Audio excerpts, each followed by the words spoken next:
Halloween, a night when masks hide more than just faces and the line between the living and the dead almost disappears. Most tales told under the glow of jack-o'-lanterns are born from imagination, but a few are not.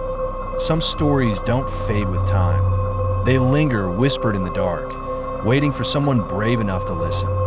Tonight, you'll hear 3 of them. Each one began as a normal Halloween night, until it didn't. Story 1. The trick-or-treat visitor was Halloween night in 1992 in a quiet Ohio neighborhood where nothing truly frightening had ever happened. The Nelson family had spent the evening like everyone else, carving pumpkins, handing out candy, and laughing as children paraded down the street in their costumes. By 11 o'clock, the lights in their house were dimmed, the candy bowl empty, and the world outside was quiet, draped in shadows. The only sounds were the distant rustle of leaves and the faint hum of streetlights. Then came 3 slow, deliberate knocks at the front door. At first, Mrs. Nelson thought she had imagined it. No one trick-or-treated that late, not in their town. She hesitated, heart beating faster, before reaching for one last chocolate bar, thinking perhaps one last child had lost track of time. Through the frosted glass, she saw a small figure standing on the porch.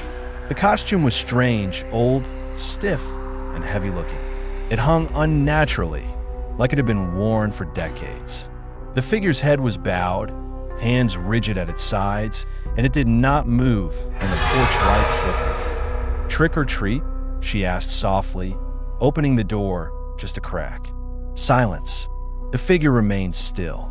A cold wind brushed past her, carrying with it a faint, almost imperceptible smell of decay.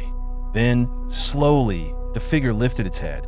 The mask, or what she thought was a mask, was pale, featureless, almost like dried, stretched skin.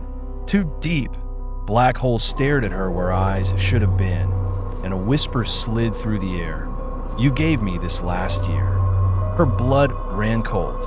The voice, it was unmistakable. Her son, her little boy, who had died exactly 1 year ago, hit by a car on Halloween night. A memory she had tried to bury surged back, sharper and more painful than ever. Tears blurred her vision as she blinked, struggling to comprehend what was happening. And then, in the blink of an eye, the figure vanished. No movement, no sound. Only the chocolate bar lay on the porch, half unwrapped, the exact brand her son had loved. Mrs. Nelson froze, her mind racing, heart hammering in terror. Later, when her husband checked the doorbell camera, the screen displayed only static. And if you listen closely, just under the hum of the static, there was the faintest sound of a child's laugh, echoing through the empty street. A sound that seemed to come from nowhere, and yet from everywhere. That Halloween night, nothing would ever feel safe again. Story 2. The house at Maple Lane on Halloween of 2007.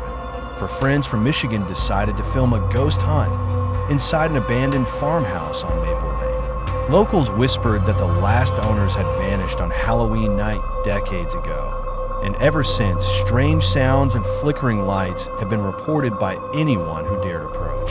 Excited and eager to capture something supernatural, the friends brought flashlights, cameras, and a cheap voice recorder, joking nervously as they crossed the creaking threshold. For the first hour, nothing happened.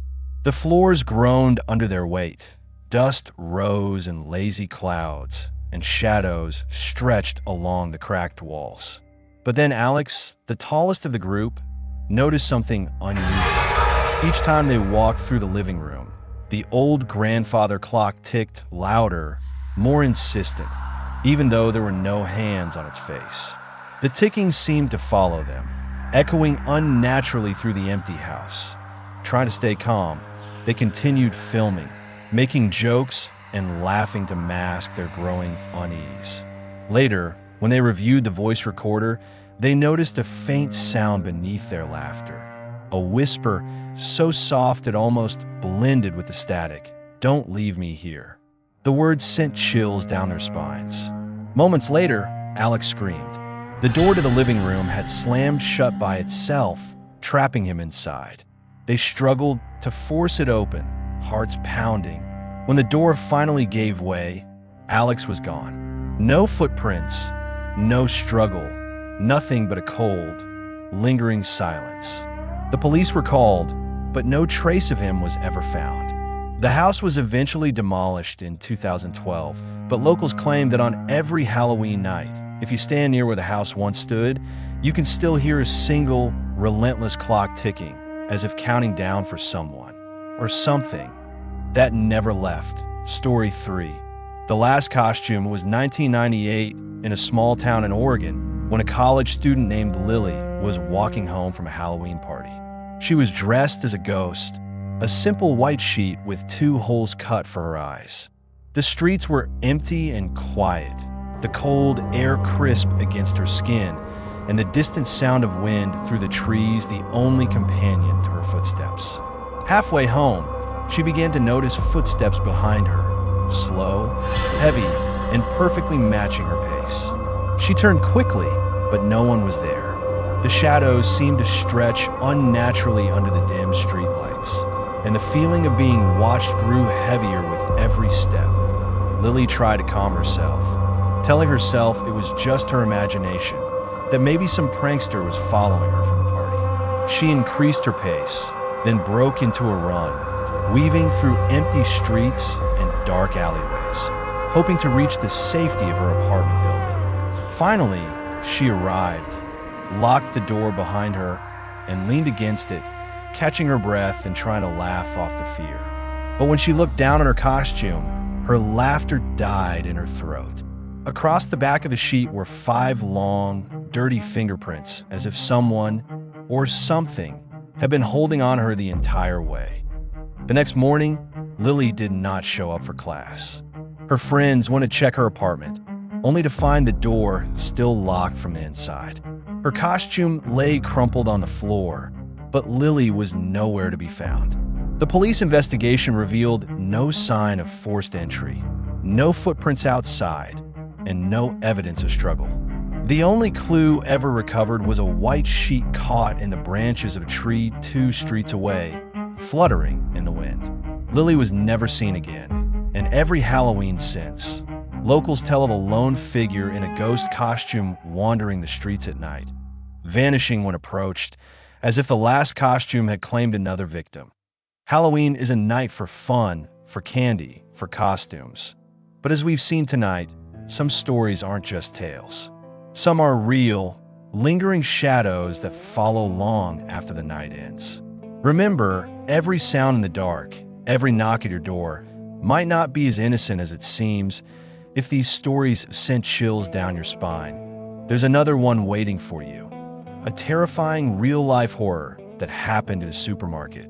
And it's even more unsettling than you can imagine. Click to watch next if you dare.